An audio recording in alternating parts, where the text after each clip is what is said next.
daring. Tak lupa serta salam mari kita curah limpahkan kepada junjungan kita yakni Habibana wa Nabiyana Muhammad Sallallahu Alaihi Wasallam.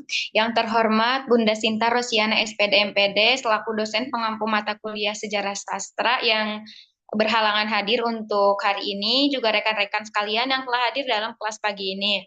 Sebelum kami memulai presentasi, izinkan saya memperkenalkan diri terlebih dahulu. Saya Selvi Yunita sebagai moderator dengan akhiran NPM 056, ada Indah Nur Sukma dengan akhiran NPM 077, ada Mutiara Madini dengan akhiran NPM 046, Rani Ramdania dengan akhiran NPM 073, Sania Nur Istiqomah dengan akhiran NPM 042, dan Suci Lestari dengan akhiran NPM 072. Untuk pematerian yang pertama,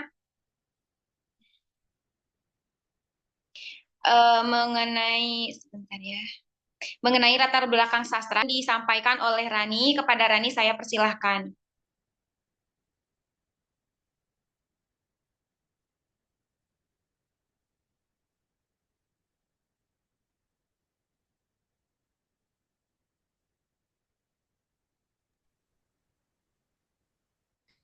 Baik, terima kasih pada memberikan pemaparan yang pertama itu mengenai latar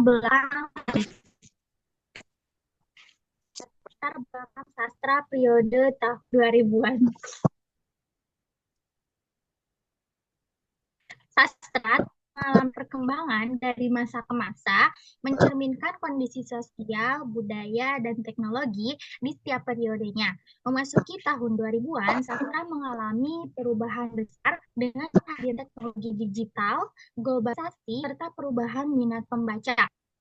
Sastra pada era ini tidak hanya terbatas pada media tak, tetapi juga melalui platform digital seperti blog, media sosial, dan juga buku. Sastra pada tahun 2000-an diawali oleh pasca reformasi, yaitu setelah jatuhnya Orde Baru pada tahun 1948, kebebasan berekspresi meningkat. Karya-karya tetap berkembang lebih bebas dan juga agam. Sastra tahun 2000-an hendak menyuarakan kritik, kekerasan, ketidakadilan, dan isu kemanusiaan lainnya. Penulis tidak lagi takut mengangkat isu-isu yang sensitif dan juga negatif. Keadaan sastra cyber pada tahun 2000-an, internet mulai menjadi media baru untuk publikasi karya sastra. Lalu adanya pengaruh globalisasi membuat Indonesia dipengaruhi oleh tren global baik dari segi tema, gaya maupun format. Itu juga berbagai aliran dan tema baru dalam sastra seperti sastra populer, sastra Islami, feminisme, dan juga eksperimentasi dalam gaya tulisan. Sekian yang dapat saya sampaikan, saya kembalikan kepada moderator. Baik, terima kasih kepada Rani yang telah menyampaikan materi. Untuk pematerian yang selanjutnya mengenai karakteristik sastra tahun 2000-an yang akan disampaikan oleh Sania. Kepada Sania saya persilahkan. Baik, terima kasih kepada moderator yang sudah mempersilahkan saya untuk menyampaikan materi mengenai karakteristik sastra. Ada beberapa, maaf, salin dianya.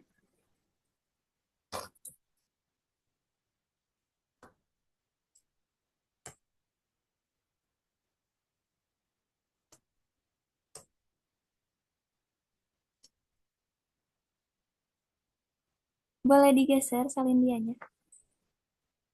Terima kasih.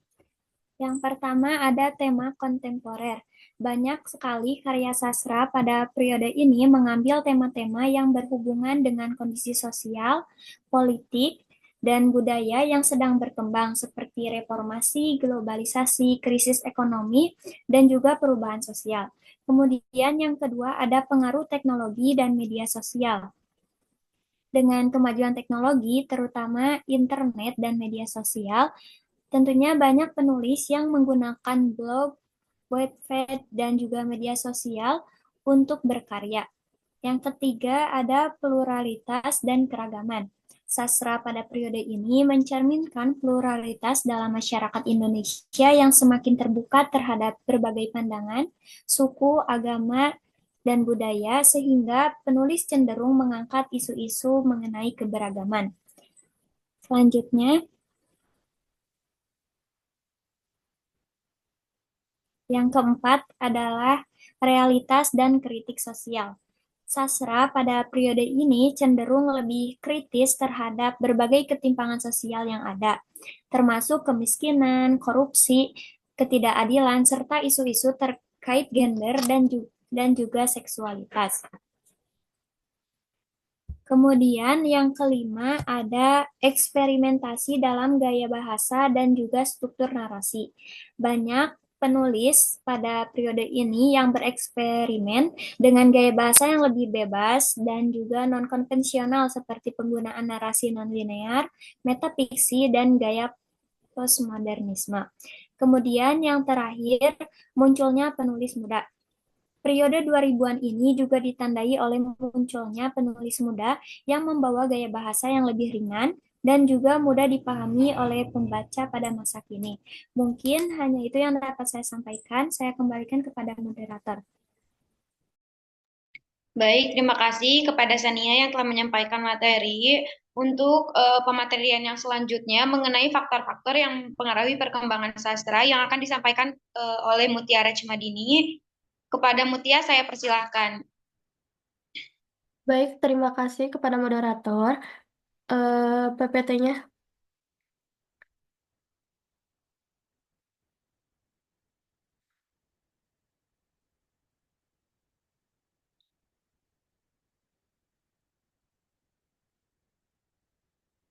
Baik, di sini saya akan memaparkan mengenai faktor-faktor yang mempengaruhi perkembangan sastra Indonesia. Pada tahun 2000-an, saat dipengaruhi oleh berbagai perubahan besar dalam masyarakat, baik itu dalam bidang sosial, politik, teknologi, dan budaya, beberapa faktor utama yang mempengaruhi periode sastra ini antara lain, yang pertama ada reformasi politik dan sosial. Setelah jatuhnya Orde Baru pada tahun 1998, Indonesia memasuki era reformasi yang memberikan kebebasan lebih besar dalam ekspresi politik dan sosial. Proses demokratisasi dan terbukanya ruang publik memberikan kesempatan bagi penulis untuk mengangkat isu-isu sensitif dan kritis yang sebelumnya dibungkam. Sastra pada periode ini banyak mengangkat tema politik, kebebasan berpendapat, dan penuntutan keadilan sosial. Yang kedua ada globalisasi, yaitu tema internasional dan pengaruhnya budaya luar. Proses globalisasi pada awal abad ke-21 mempengaruhi pola pikir dan pandangan masyarakat Indonesia.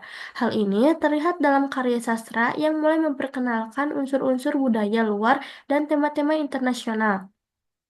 Globalisasi juga membawa pengaruh dalam hal teknologi, media, dan cara berkomunikasi, yang memungkinkan penulis lebih mudah berinteraksi dengan pembaca dari berbagai negara dan memperoleh wawasan dari berbagai kebudayaan. Yang ketiga ada perkembangan teknologi dan internet, yaitu munculnya sastra digital dan self-publishing. Kemajuan teknologi, terutama internet dan media sosial, mengubah cara orang berinteraksi, berbagai ide, dan mengakses informasi. Banyak penulis muda yang mulai menulis di blog, forum, atau platform daring lainnya.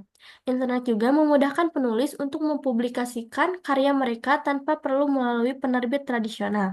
Hal ini menyebabkan munculnya karya-karya yang lebih segar dan beragam. Next.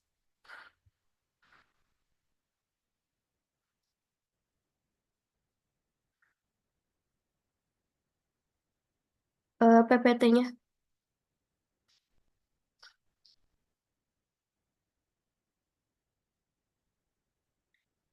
Lalu yang keempat ada krisis ekonomi tahun 1998, yaitu isu ketidakadilan sosial dan ekonomi. Krisis ekonomi yang melanda Indonesia pada tahun 1998 meninggalkan dampak jangka panjang, baik dalam aspek sosial maupun psikologis. Banyak penulis yang mulai mengangkat tema ketidakadilan sosial, kemiskinan, dan ketimpangan ekonomi dalam karya-karya mereka. Ketidakpastian ekonomi dan perubahan pola kehidupan menjadi inspirasi bagi banyak karya sastra pada era ini. Dan Yang kelima ada kebebasan ekspresi dan pluralisme, yaitu sastra semakin inklusif mengangkat isu identitas, hak minoritas, dan gender. Pada awal tahun 2000-an, Indonesia mengalami peningkatan kebebasan dalam berekspresi dan menyampaikan penulis untuk terbuka dalam menggali berbagai tema sensitif seperti identitas gender, hak-hak minoritas, dan perbedaan agama serta budaya. Sastra pada periode ini mulai lebih inklusif menggambarkan keragaman masyarakat Indonesia yang lebih luas. Dan yang terakhir ada pengaruh sastra dunia dan postmodernisme, yaitu eksperimentasi dengan struktur narasi dan genre. Yaitu, di dunia sastra internasional, perkembangan postmodernisme dan berbagai aliran sastra kontemporer mulai mempengaruhi penulis Indonesia. Sastra postmodern dengan ciri-ciri ambiguitas, ironi, dan pencampuran genre mulai terlihat dalam karya-karya sastra Indonesia. Penulis banyak yang menyuarakan apresiasi rakyat kecil, melawan korupsi, dan memperjuangkan kesetaraan. Next.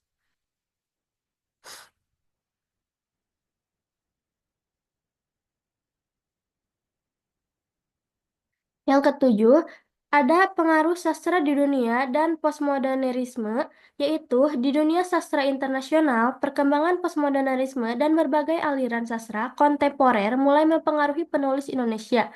Sastra postmodern dengan ciri-ciri ambiguitas, ironi, dan pencampuran genre mulai terlihat dalam karya-karya sastra Indonesia.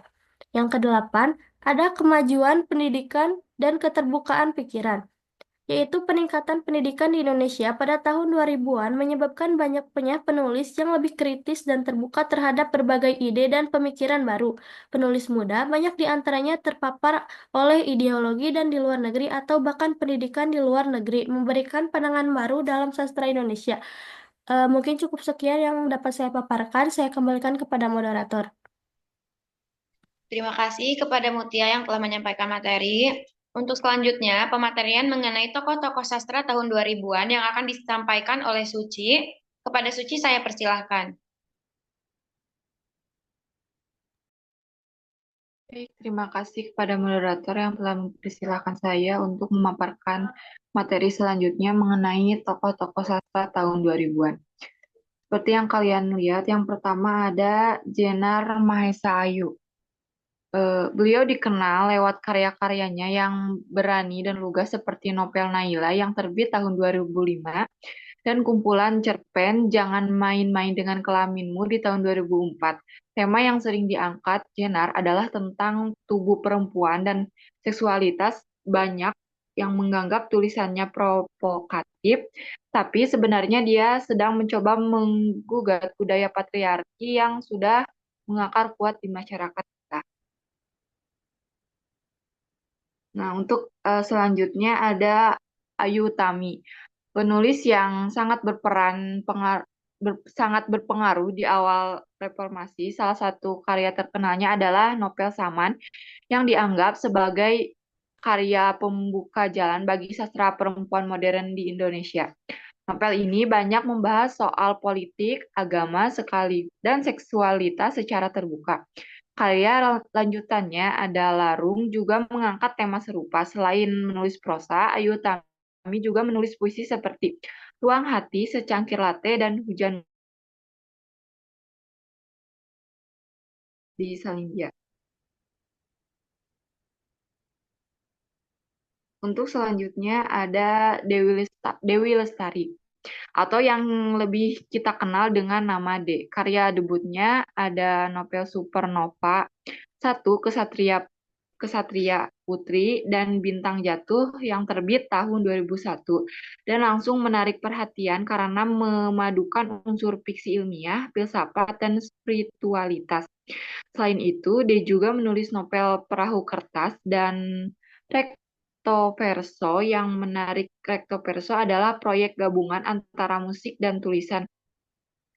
Dia juga menulis puisi dan lirik lagu. Salah satu yang paling terkenal adalah Malaikat Juga Tahu. Kemudian ada Pira Basuki, penulis penulis yang juga banyak membahas tema keluarga, kehidupan urban, dan spiritualitas. Beberapa novelnya yang terkenal adalah Jendela-Jendela Biru dan Pintu. Gaya penulisannya cukup ringan, tapi tetap menyampaikan pesan-pesan yang dalam. Banyak pembaca bisa relate dengan tokoh-tokoh dalam novelnya karena terasa sangat manusiawi dan dekat dengan realitas sehari-hari. Nah, yang terakhir ada Oka Rusmini, penulis asal Bali yang sangat kuat dalam menyuarakan persoalan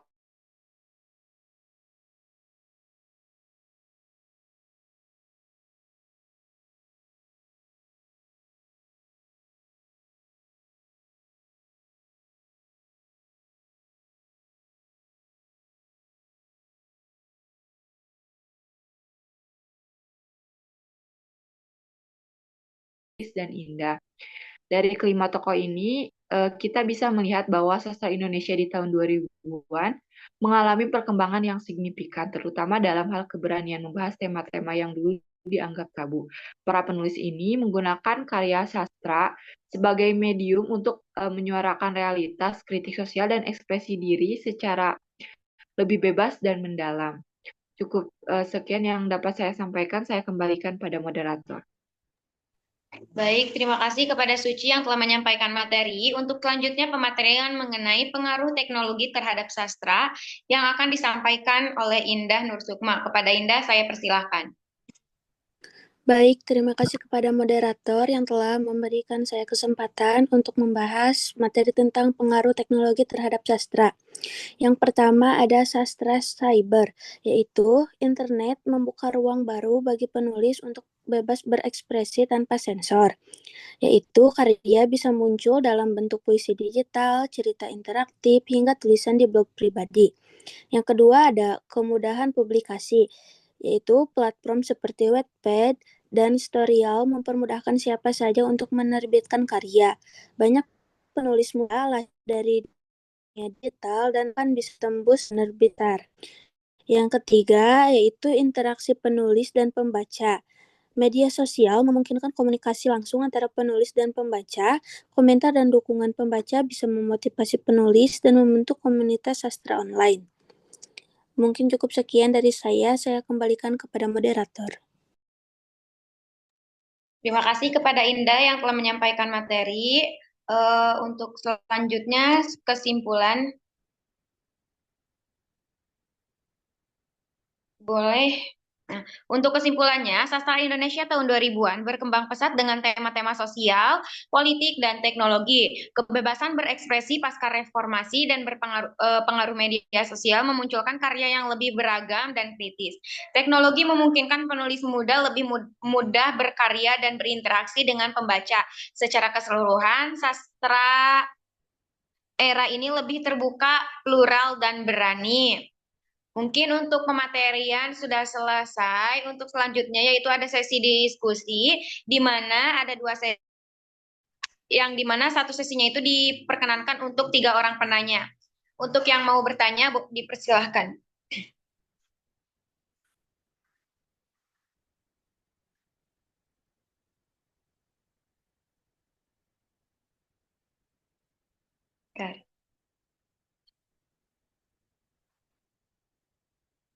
Ada lagi? Baru 2.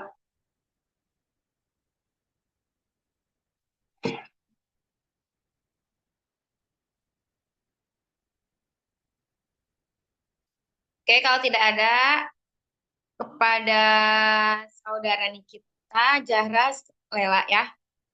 Terlebih dahulu kepada Nikita dipersilahkan.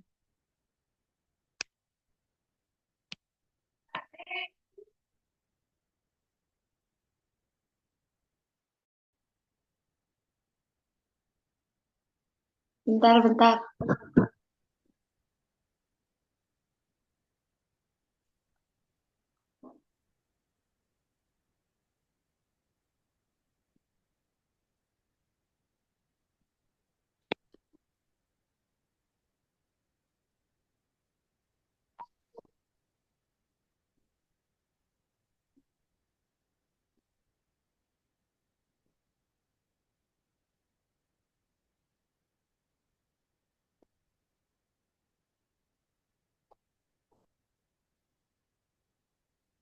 Mungkin nih kita sedikit berhalangan, boleh sama Lela dulu aja.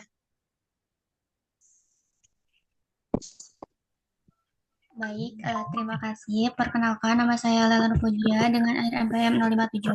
Izin bertanya, apakah perkembangan teknologi dan internet hanya memperluas akses membaca atau juga mengubah cara kita memaknai dan mengapresiasi? Terima kasih. Baik, terima kasih kepada Lela. Untuk selanjutnya, pertanyaan dari Nikita, apakah sudah siap?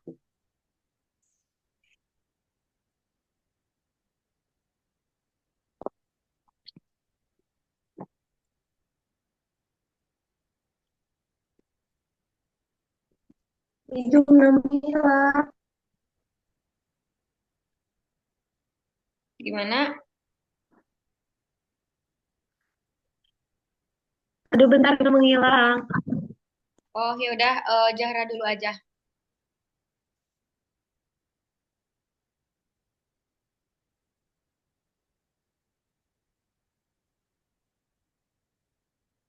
Ya Allah.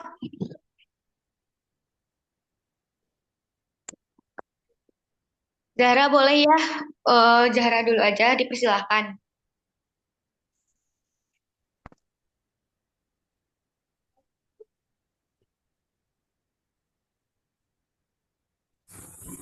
Baik, terima kasih kepada moderator atas kesempatannya. Perkenalkan, saya Zahra Sabila Mukarom dengan akhiran NPM 067. Izin bertanya, mengapa banyak sastrawan muda bermunculan di era ini? Karena sejauh yang saya tahu, sekarang sudah banyak sekali penulis baru dari yang populer sampai yang kurang populer. Nah, apakah yang membedakan mereka dengan apakah yang membedakan mereka dengan penulis generasi sebelumnya? Sekian, terima kasih. Baik, terima kasih kepada Zahra yang sudah memberikan pertanyaan. Untuk selanjutnya nih kita dipersilahkan. Hilang.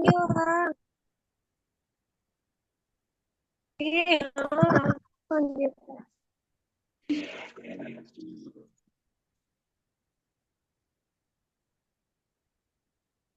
Ih, goblok.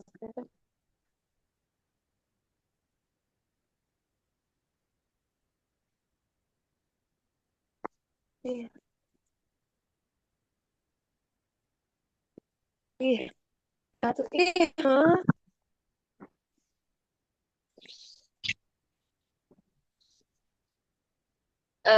Mungkin nih kita sedikit terkendala. Untuk sesi pertama ditutup dulu. Nanti nih kita boleh ikut ke sesi 2 ya. Berikan saya waktu 2 menit untuk menentukan siapa yang akan menjawab pertanyaan dari rekan-rekan.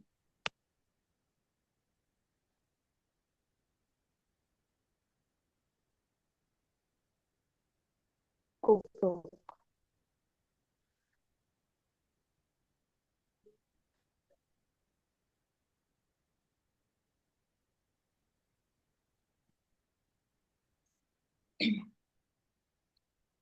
Baik, untuk sekarang sesi diskusi kami telah selesai. Untuk pertanyaan pertama dari Zahra dengan pertanyaan, langsung saja ya yang akan dijawab oleh Suci. Kepada Suci saya persilahkan. Baik, di sini saya akan menjawab pertanyaan dari Zahra. Langsung saja pada jawabannya. Nah, banyak sastrawan muda bermunculan di era ini karena akses terhadap platform digital yang memudahkan mereka untuk mengekspresikan karya dan menjangkau audiens yang lebih luas. Selain itu, mereka cenderung lebih berani mengeksplorasi tema-tema kontemporer dan menggunakan gaya penulisan yang lebih segar. Berbeda dengan penulis generasi sebelumnya yang mungkin lebih terikat pada norma sastra klasik. Nah, sastrawan muda juga seringkali terinspirasi oleh isu-isu sosial dan budaya yang relevan dengan kehidupan sehari-hari, sehingga karya-karya mereka lebih mudah diterima oleh generasi sekarang. Mereka memanfaatkan media sosial untuk mempromosikan karya dan berinteraksi langsung dengan pembaca. Menciptakan komunitas yang mendukung hal ini memungkinkan mereka untuk mendapatkan umpan balik yang cepat dan membangun basis penggemar yang setia, yang tidak dimiliki oleh penulis sebelumnya yang lebih bergantung pada penerbit tradisional.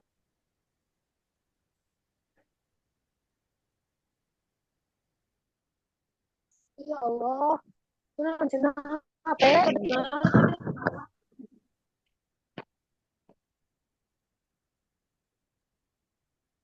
Sekian jawaban dari saya kembalikan pada moderator. Baik, terima kasih kepada Suci. Untuk pertanyaan selanjutnya dari Saudara Lela akan dijawab oleh Mutia. Kepada Mutia, saya persilahkan. Baik, terima kasih kepada moderator. Di sini saya akan menjawab pertanyaan Lela, yaitu apakah perkembangan teknologi dan internet hanya memperluas akses pembaca atau juga mengubah cara kita memakai dan mengapresiasi sastra? Perkembangan teknologi dan internet tidak hanya memperluas akses pembaca terhadap sastra, tetapi juga secara signifikan mengubah cara kita memaknai dan mengapresiasi karya sastra. Contohnya seperti yang pertama, akses yang meluas. Teknologi digital memungkinkan siapa dengan koneksi internet untuk membaca karya sastra dari berbagai negara dan zaman. E-book, blog sastra, dan platform seperti Wattpad atau Medium membuat sastra lebih mudah diakses, bahkan oleh mereka yang sebelumnya tidak memiliki akses ke perpustakaan atau toko buku. Yang kedua ada perubahan format dan media. Sastra kini hadir dalam berbagai bentuk digital seperti hypertext, literatur, interaktif fiction, hingga audiobook. Format ini memungkinkan pengalaman membaca yang lebih dinamis dan terkadang interaktif yang mengubah cara kita menyerap dan menafsirkan narasi. Yang ketiga, ada partisipasi dan komunitas. Media sosial memberi ruang bagi pembaca untuk berdiskusi, menginterpretasi, bahkan ikut menciptakan sastra. Yang keempat, ada perubahan dalam produksi dan konsumsi. Siapapun kini bisa menjadi penulis dan menerbitkan karya sastra secara independen. Yang kelima, ada cara memaknai dan menginterpretasi. Paparan terhadap konteks global dan lintas budaya lewat internet memperluas wawasan pembaca dalam menafsirkan teks. Jadi, teknologi dan internet bukan hanya memperluas akses, tetapi juga merevolusi pengalaman pembaca dan memahami sastra itu sendiri. Mungkin cukup sekian, saya kembalikan kepada moderator. Terima kasih kepada Mutia yang sudah menjawab pertanyaan dari Lela. Untuk selanjutnya dibuka pertanyaan yang kedua untuk 3 orang penanya, dipersilahkan.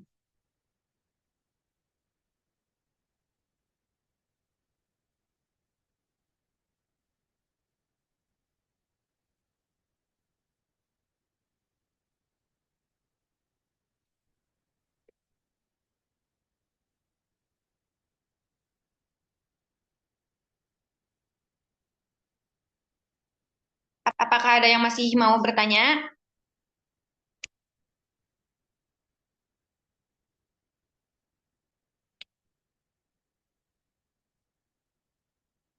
Baik.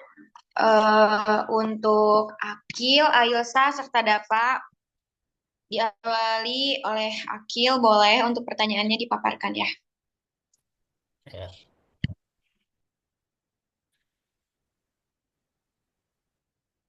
Terima kasih kepada moderator. Sebelumnya saya Wakil Imam Aros dengan NPM Akhir 060 izin bertanya. Jadi menurut kelompok kalian ini, karena angkatan 2000 ini ada kebebasan ekspresi, juga pluralisme, juga akses teknologi tinggi ini.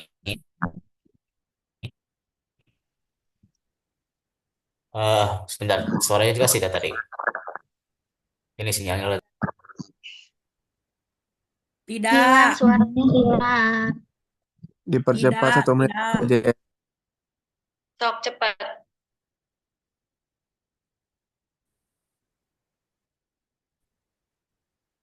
Nah, kadang nggak ya, nah, kadang nggak tadi sini. Menurut kelompok kalian, dengan adanya astagfirullah. Menurut kelompok kalian, dengan adanya karakteristik kebebasan berpendapat dan juga pluralisme, juga akses teknologi yang tinggi. Bagaimana cara paling efektif dalam mengembangkan suatu karya sastra agar menjadi populer?